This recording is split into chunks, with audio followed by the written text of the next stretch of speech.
Hebreus, capítulo 9. Abra sua Bíblia em Hebreus, capítulo 9.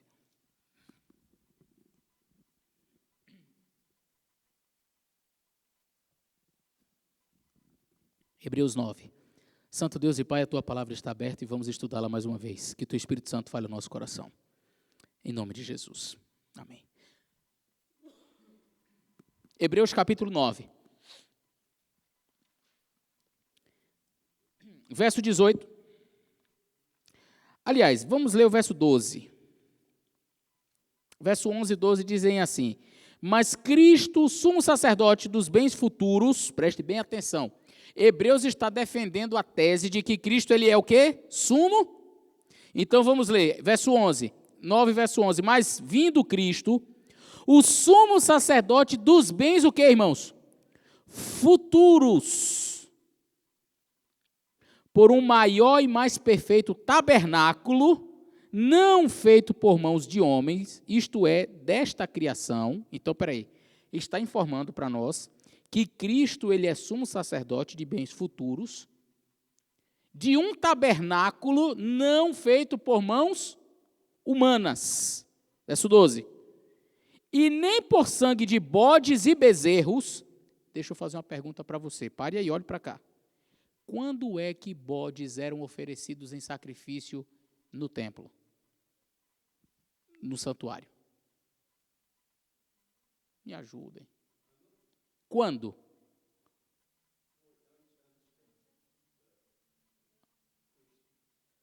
Certo, não, ok. Em que celebração, em que ocasião se matava bodes no tabernáculo, no santuário?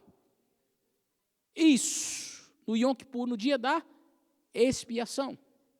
No dia a dia matava-se o quê? Cordeiros. Mas havia um dia em que se matava o quê? Bodes. E que dia era esse? O dia da expiação. Um bode era morto. Muito bem, avance comigo, porque o contexto tem que ficar claro. Nem por sangue de bodes e bezerros, mas por seu próprio sangue entrou uma vez no santuário, havendo efetuado uma eterna redenção.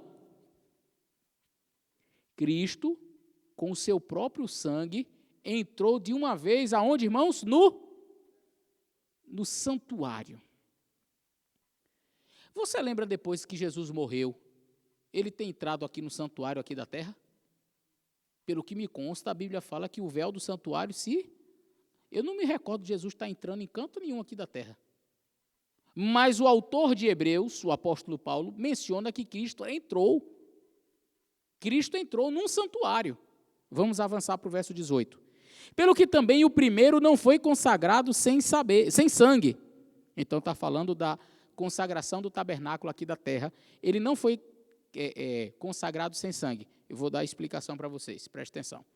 No dia em que Moisés fez um tabernáculo, que Deus disse a ele, façam conforme o modelo que eu vou lhe mostrar. Um modelo. Então Moisés copiou um modelo. Qual foi o modelo? O do céu.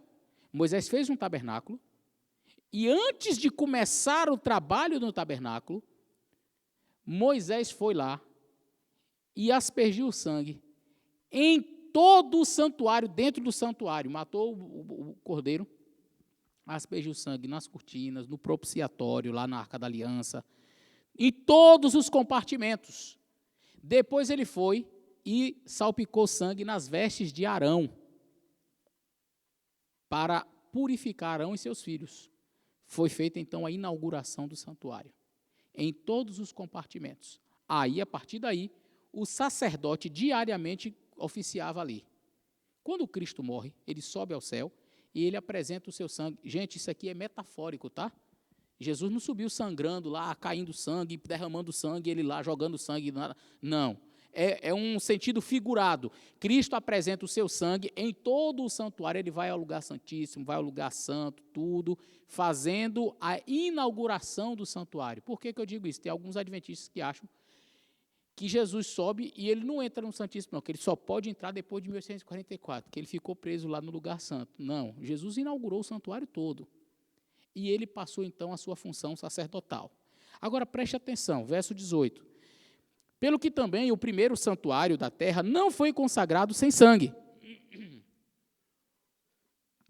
19, porque, havendo Moisés anunciado a todo o povo todos os mandamentos segundo a lei, tomou o sangue dos bezerros e dos bodes, com água, lã, púrpura e sopo, e aspergiu tanto o mesmo livro como todo o povo, dizendo, este é o sangue do testamento que Deus vos tem mandado.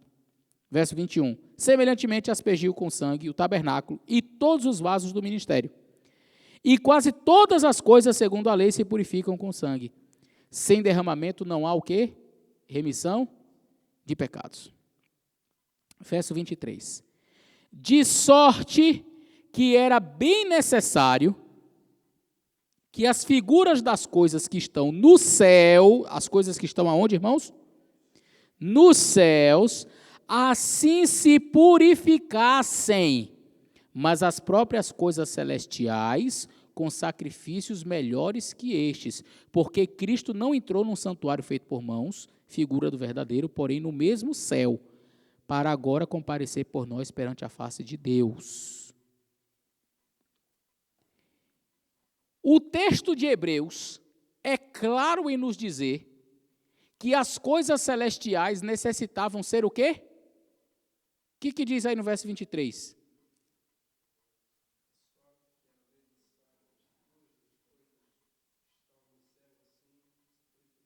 Opa, então era necessário que as figuras das coisas que estão no céu, elas fossem o quê, irmãos? Purificadas. O texto não é invenção adventista, porque isso vai purificar o quê no céu? Meu amigo, você quer discutir? Não discuta comigo, não. Vai discutir com o apóstolo Paulo, com a Bíblia. Porque os adventistas ficam com essa ideia que tem que purificar o santuário celestial. Adventista? Não. É a Bíblia que está dizendo. O texto de Hebreus diz claramente que as coisas que estão no céu precisavam ser purificadas. Ora, responda com sinceridade para mim.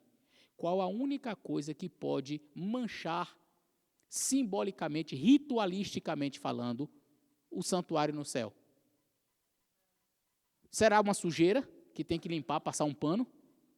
Não. Para que seja purificado e com sangue, nós estamos falando de quê aqui, irmãos? Pecado. Pecado. Aí agora fica complicado. Veja. De que pecado está se falando aqui? Alguns pensam assim, já sei, pastor, eu tenho a resposta. O Satanás antes era Lúcifer, estava lá no céu, se rebelou contra Deus, pecou no céu, por isso que o céu precisa de purificação. Não. Porque o sangue de Jesus não vai purificar o trabalho do diabo. Você acha que o sangue de Jesus veio para purificar a rebelião de Satanás, de Lúcifer? Não. O sangue de Cristo foi feito para purificar dos meus pecados. Então, são os meus pecados que estão afetando de alguma forma o céu.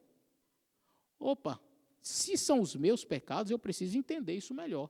Como é que meu pecado foi parar lá em cima? Eu faço um negócio aqui e manchou lá em cima?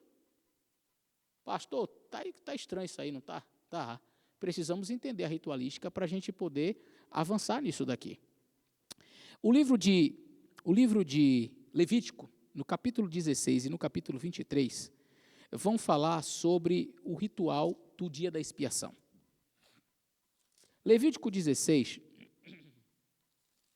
vai falar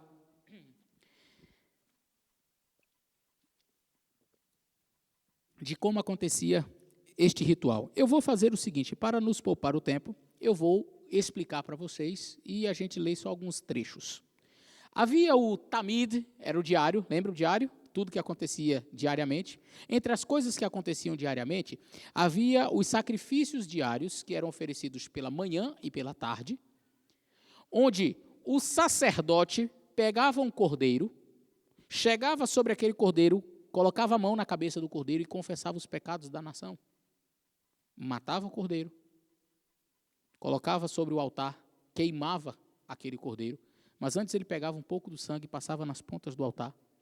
Ele entrava com um pouco daquele sangue no lugar santo, e ele entrava com o incensário.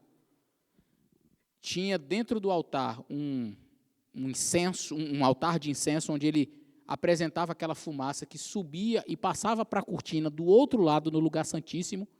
A glória de Deus aparecia ali naquele lugar. Só que o sacerdote não podia ver. Por isso que tinha uma cortina, senão ele seria fulminado. Mas ficava tudo claro ali com a glória de Deus. Ele pegava aquele sangue e aspergia nas cortinas. Sabe quantas vezes ele fazia isso? Todos os dias. Todos os dias o sacerdote pegava-o, confessava o pecado, pegava o sangue, trazia e jogava dentro do santuário. Ele pegava a culpa e transferia para o santuário. Morreu o cordeirinho? Morreu. Foi pago? Foi pago. Agora vamos transferir a culpa para o santuário. E jogava lá. O registro da culpa daqueles pecados que foram cometidos ao longo do ano, estava tudo lá dentro do santuário, guardado. Manchou. Isso aqui você pode ler em casa, Levítico 16, Levítico 23, você vai ver isso aqui. Quando chegava no dia da expiação, em hebraico Yom Kippur, olha o que acontecia. O sumo sacerdote, não outro, o sumo sacerdote vinha e fazia um ritual diferente. Durante todo o ano, era de fora para dentro, trazendo sangue de fora para dentro. No dia da expiação, o processo era invertido, era de dentro para fora. O sumo sacerdote mandava trazer 2 bodes perfeitos. O mundo evangélico diz que esses bodes representavam Jesus. Nós, adventistas, dizemos não. Um deles representava Jesus, o outro não. Por que eu digo que o outro não? Capítulo 16 de Levítico, vamos ver aqui alguns versos?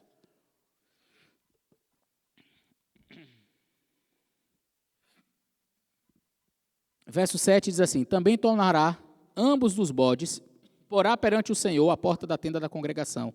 Arão lançará sorte sobre os 2 bodes, uma sorte para o Senhor e a outra para Azazel. Então Arão fará chegar o bode sobre o qual caiu expiação, sobre o qual caiu a sorte para o Senhor, e oferecerá para expiação do pecado. Queridos, preste bem atenção, olhe para mim. Quando eles dizem assim, trouxe os 2 bodes, aí as pessoas já induzem assim, não, isso aqui é a representação de Jesus. E eles chegam a dizer que representa Jesus. Eu estou falando aqui o que é pregado aí fora para você ter respostas. Porque eles chegam a dizer o seguinte, esses 2 bodes representam Jesus nas suas 2 fases. Uma que ele carrega o pecado e a outra que ele vai lá na cruz. Não, Jesus carrega o pecado é lá na cruz mesmo, não teve outro lugar para ele carregar pecado. E o texto, na própria língua portuguesa, não precisa ir para o hebraico, já se explica. Ele lançou sortes, um para Deus e o outro para Azazel. Se Azazel fosse representação de Jesus, seria um para Deus e o outro para Deus também? Aí diz, mas por que era sem defeitos? Os 2 bodes eram sem defeitos, porque tinha que tirar a sorte. Qualquer um poderia ser para Deus, você vai pegar um com defeito? Então, trazia os 2 e lançava a sorte. Um era escolhido para ser para Deus e o outro para Azazel. Eu fui no dicionário hebraico para ver o que significa a palavra Azazel. E alguns teólogos, no dicionário está escrito bem assim, demônio do deserto. Então era um bode que ele era representação do mal. Quando então o sumo sacerdote vinha, apresentava a nação de Israel diante de Deus, ele entrava no lugar santo e uma vez no ano, o sumo sacerdote entrava no lugar santíssimo, abria a cortina e entrava na parte onde tem a Arca da Aliança. Ali ele apresentava o povo diante de Deus. Aparecia uma glória no meio dos 2 querubins, chamada Shekinah. Era a glória. E o sumo sacerdote apresentava toda a nação de Israel. Deus perdoava o pecado do povo. Você sabe como o povo estava do lado de fora? Todo mundo em oração, jejum era obrigatório, todo mundo orando, jejuando, pedindo perdão, Senhor, perdoa o meu pecado. E Deus lá dentro, se alguém fosse encontrado em falta, era extirpado do meio do povo.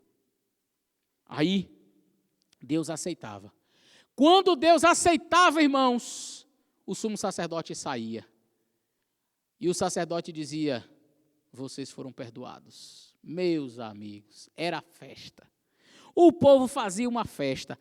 Aí acabou a expiação. Lembra que nós acabamos de ler em Hebreus, o que diz? Sem derramamento de sangue não há remissão de pecados. Agora, veja aqui o que diz o verso 15. Ainda não terminou, eu só vou ler o verso 15 para vocês verem como que foi isso que eu expliquei. Depois degolará o bode da oferta pela expiação. Então o bode que era para a oferta da expiação do pecado ia ser degolado, derramar o sangue, que será para o povo e trará o seu sangue para dentro do véu, fará com o seu sangue como fez com o sangue do novilho, aspergirá sobre o propiciatório perante a face do propiciatório. Então este sangue era levado até o lugar santíssimo. Dessa vez ele passava a cortina. Nesse dia, os sacerdotes, então, tiravam as cortinas e havia um ritual, isso está no Talmud, na tradição judaica, conta isso daí. Eles tiravam as cortinas, traziam para fora, lavavam aquelas cortinas para ficar pura novamente, sem o sangue, e colocavam de lá dentro outra vez para recomeçar todo o processo durante o ano de aspergir o sangue. Agora, olha o que diz o verso 20. Havendo, pois, acabado de expiar o santuário, a tenda da congregação e o altar, então fará chegar o bode vivo. Então fará chegar o bode vivo. Espera aí. Havendo acabado a expiação. Então, espera aí, irmãos. Nós falamos que o bode, Azazel, é a representação do mal. Quando é que Azazel entra em cena no ritual da expiação? Quando a expiação terminou.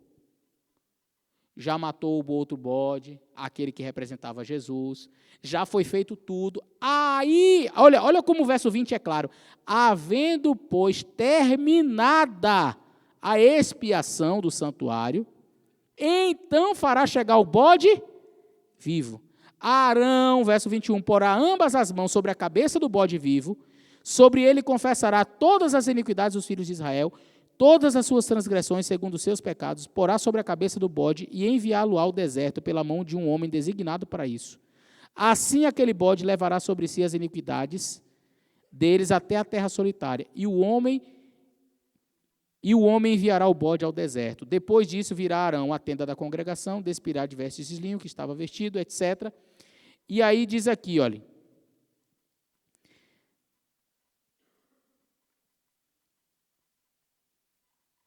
verso 27, mas o novilho e o bode da oferta pela expiação do pecado, cuja carne foi trazida para fazer expiação do santuário, serão levados para fora do arraial, porém as suas peles e sua carne e o seu esterco queimarão ao fogo. Então veja, tem uma diferença aqui entre o bode que fica vivo para fazer a expiação punitiva, que é assim que eu vou chamar e eu vou explicar por quê, e existe a diferença entre esse bode e aquele bode que foi imolado, que foi morto. Pastor, qual é a diferença deles aqui? Porque o texto fala, logo no começo aqui, fala que traz os dois bodes, e eu estou procurando o verso onde fala que esse bode seria para expiação. Deixa eu só ver se eu acho aqui.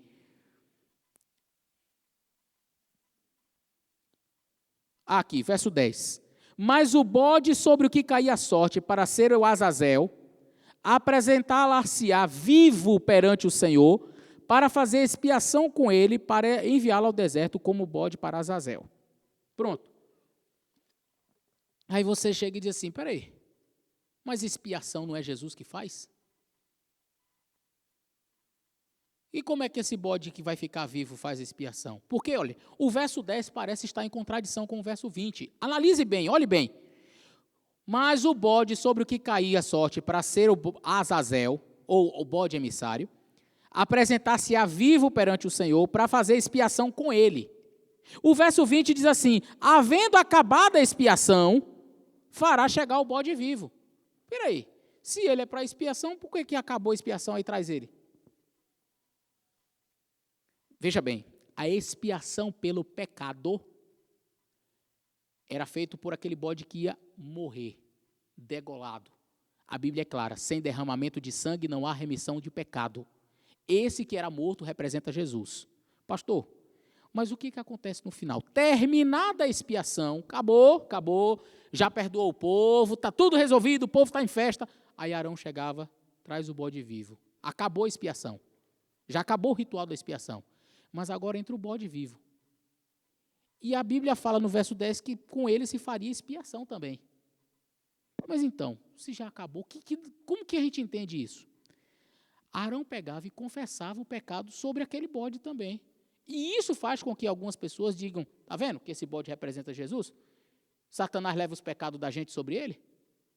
Como é que, porque o texto diz que colocou a mão e confessou os pecados, e agora? Então os adventistas estão errados nisso daí. Esse bode em algum momento foi morto? Foi degolado? Não. O que está acontecendo aqui? O povo de Israel confessou o seu pecado. Um bode foi morto. O povo foi perdoado. A pergunta, de quem foi a culpa do pecado? Quem é o autor do pecado? Em última instância, quem trouxe toda a desgraça e todo o pecado? Satanás. Acabada a expiação, verso 20, fará chegar o bode vivo. O sacerdote chega e diz assim, o povo já foi perdoado. O bode já foi morto, já foi degolado, para perdão do pecado do povo. Durante todo o ano os pecados foram para dentro do santuário. Agora chegou a hora de tirar, limpar tudo. E você é o verdadeiro culpado. Você foi quem induziu as pessoas a pecarem. Você vai pegar todos esses pecados e vai levar com você. Aí aquele bode não é assassinado, não é degolado, aquele bode é levado ao deserto por alguém específico, larga aquele bode lá e volta. Esta pessoa, quando chegava, diz o texto aqui na sequência, eu ia ler, mas para ganhar tempo, ele tinha que tirar a roupa e tomar um banho para se purificar, porque ele estava na companhia daquele bode. E aquele bode, ninguém sabe o que acontecia com ele. Ele era largado lá do deserto. Representando Satanás, que leva em última instância os pecados do povo. Agora eu vou explicar. Você pecou, você pediu perdão a Jesus Cristo pelo seu pecado. Jesus morreu na cruz para expiar pelo seu pecado. Sim ou não? Foi expiado. Só que o que acontece? Há uma transferência. A culpa do nosso pecado vai lá para o céu, fica registrado lá no céu. E há necessidade de se fazer uma expiação. Cristo vai fazer essa expiação quando ele sobe aos céus. Cristo faz todo o ritual do sacerdote, e ele com sangue, como diz o livro de Hebreus, superior, começa o seu trabalho de expiação. Cristo, então, apresenta o seu sangue e perdoa todos nós. Quando Jesus Cristo voltar, os seus pecados foram perdoados e foram expiados na cruz do Calvário, foram apresentados e expulsos de lá do céu, mas aí, no dia do juízo, o Satanás vai estar lá. E os pecados de todos os filhos de Deus que confessaram os seus pecados serão lançados sobre quem?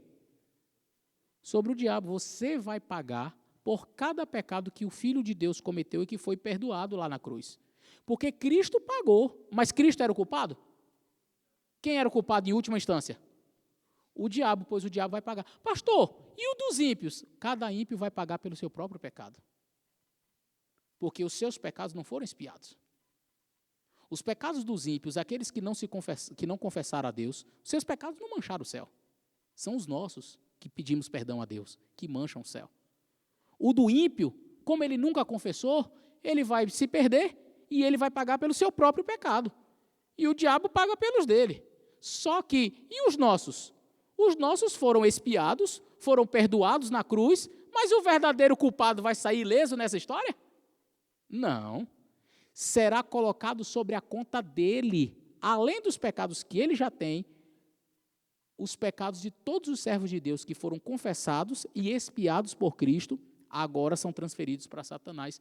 Não para ele expiar no sentido de como Cristo expiou na cruz, mas é a expiação punitiva. Pastor, existe essa expiação punitiva? Eu quero ler um texto da Bíblia para provar isso para vocês. Está aqui no livro de Números, capítulo 25.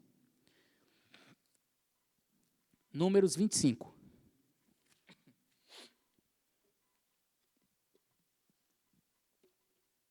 Balaão, servo do Satanás, porque ele queria induzir o povo de Israel a fazer coisa errada, queria amaldiçoar o povo e Deus não permitiu. Lembra da história da jumenta de Balaão que falou?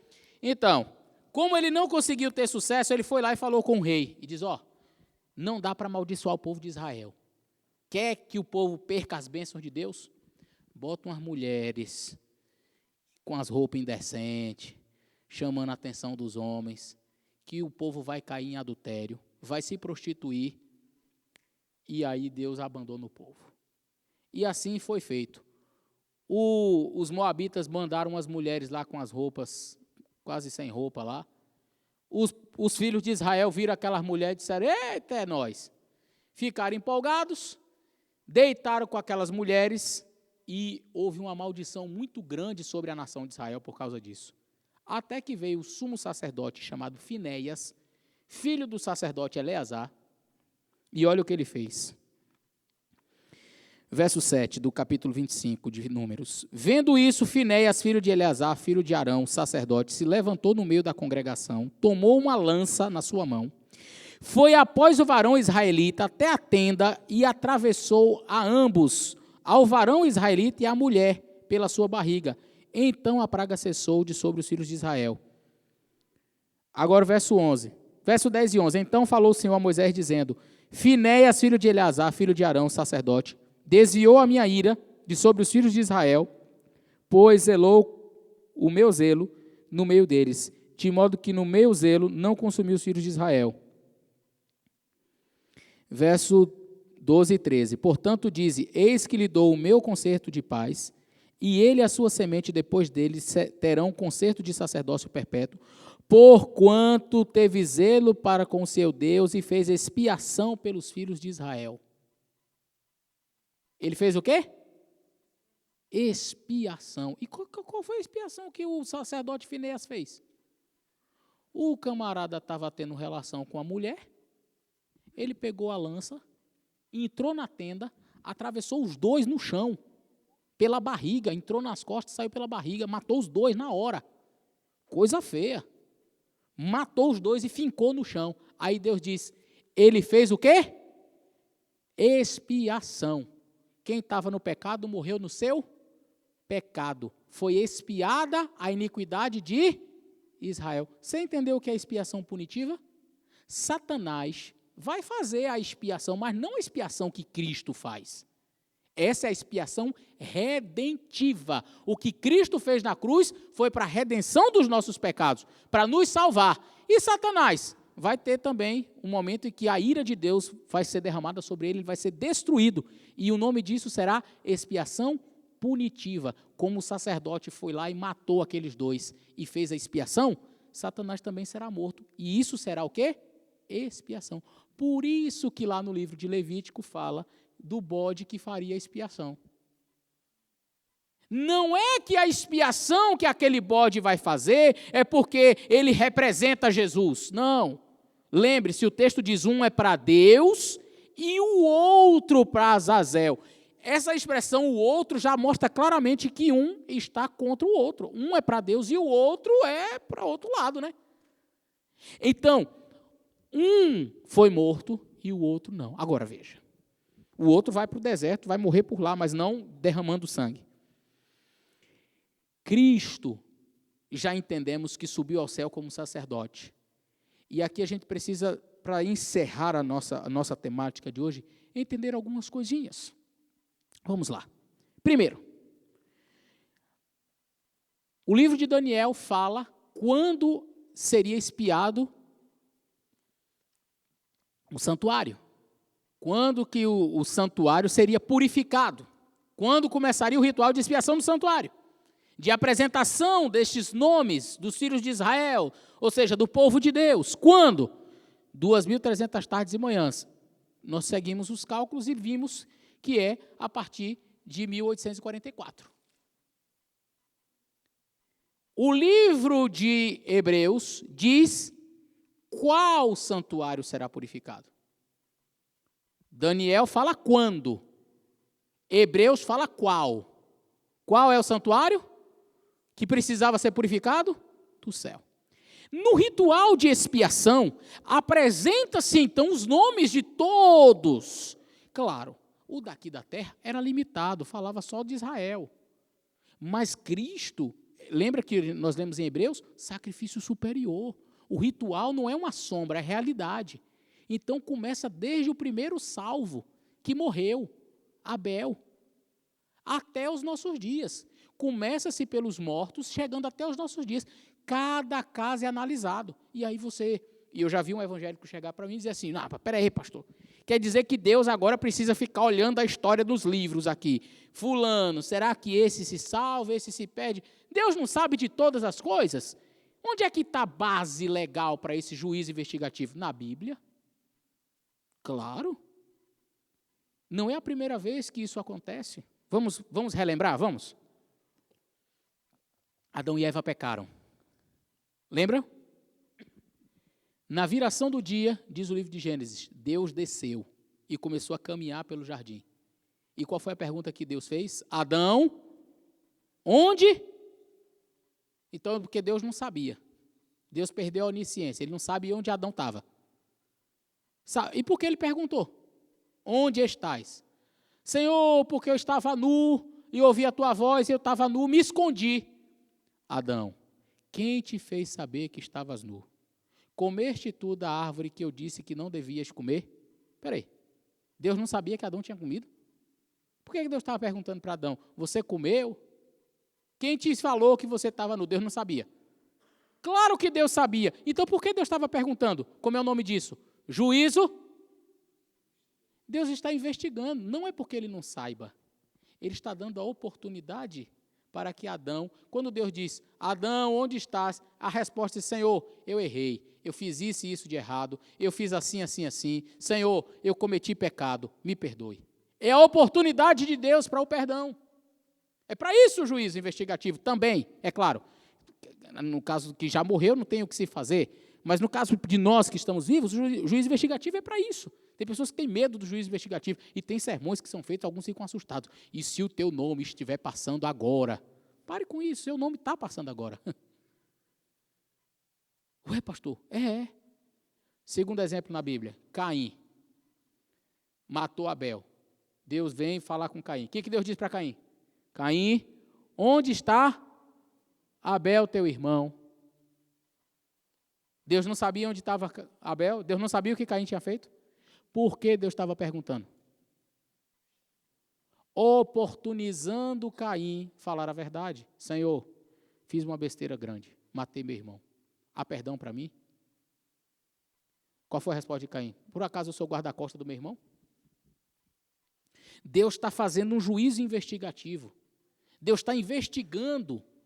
Não é porque ele não saiba. Quando o juízo investigativo é instaurado pela palavra de Deus, não é porque Deus não sabe das coisas, mas é porque Deus está oportunizando você, para que você peça perdão, para que você se arrependa. E como é que a nação de Israel ficava do lado de fora no dia da expiação? Em oração, em jejum. E algumas pessoas ficam assim, com medo, né? E se o teu nome for passado hoje? Não existe isso, irmãos. Se o teu nome for passado agora no livro celestial, como está a tua vida? Parece que é assim, passou teu nome hoje, você estava perdido e agora está perdido para sempre. Isso aí é predestinação, a gente não acredita nisso. Mais ou menos assim, chegou na ordem alfabética, Eleazar. Não, hoje ele está bem, está tudo certo, salvo. Aí amanhã eu faço besteira, não, mas já declarou que está salvo, pronto, acabou. Não é assim. Ou então hoje você estava perdido, aí passou seu nome lá. E fez muito, perdido. Aí amanhã você se arrependeu. Então, mas já estava perdido. Não existe isso.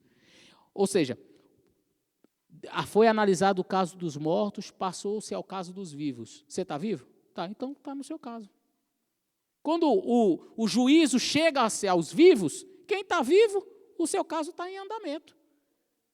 Está em análise. Quando? Todo momento, diariamente, toda hora. Seu nome já está lá. Não tem isso de imagine se seu nome for passado. Não, filho.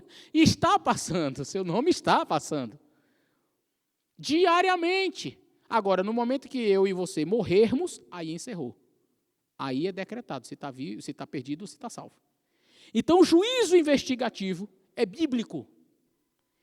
Não é para que seja Deus não sabe das coisas, ele tem que agora fazer um juízo. Não.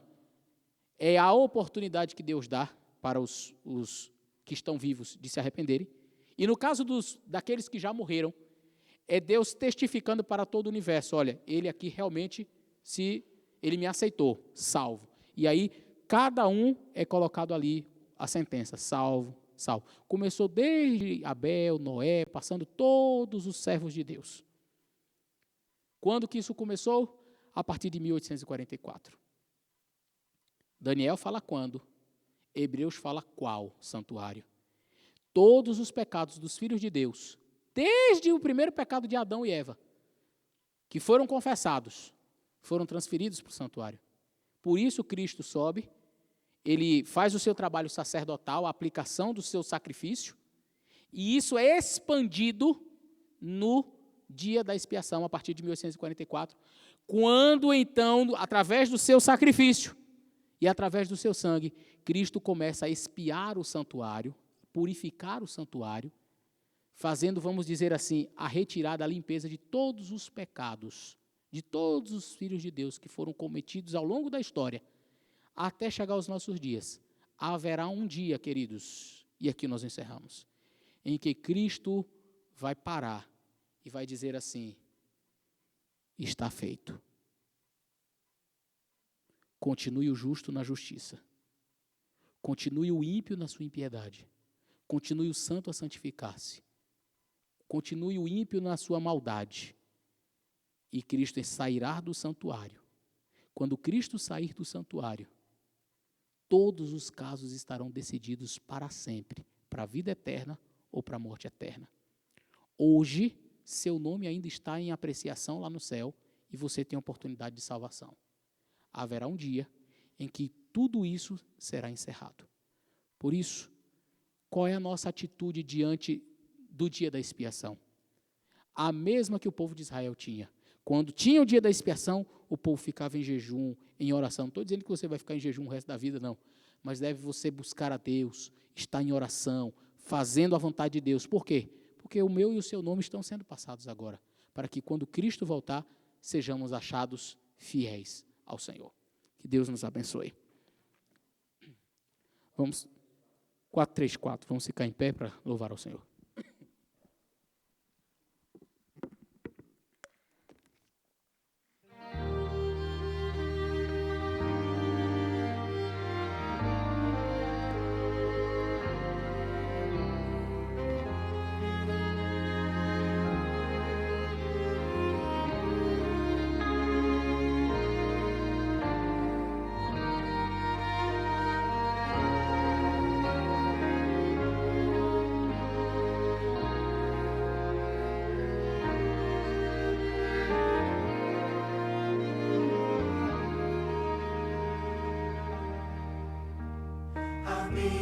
Mostra que existe um santuário no céu, perfeito em cada detalhe, moldado nas mãos de Deus. O sumo sacerdote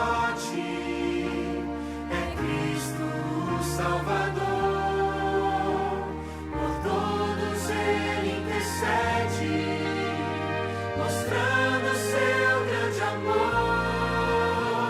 Eu creio que Jesus está no santuário. Seu sangue nos limpou do mal e do pecado.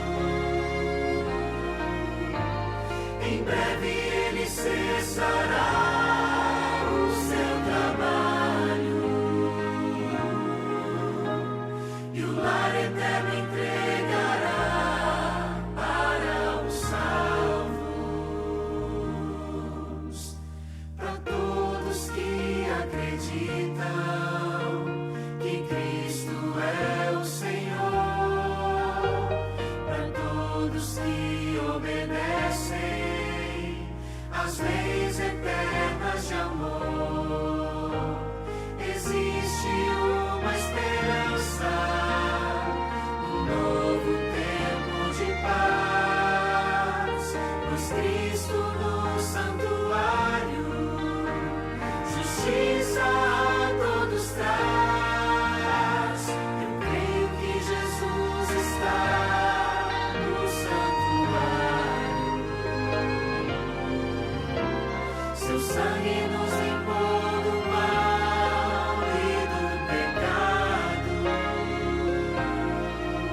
por mais esse estudo que fizemos.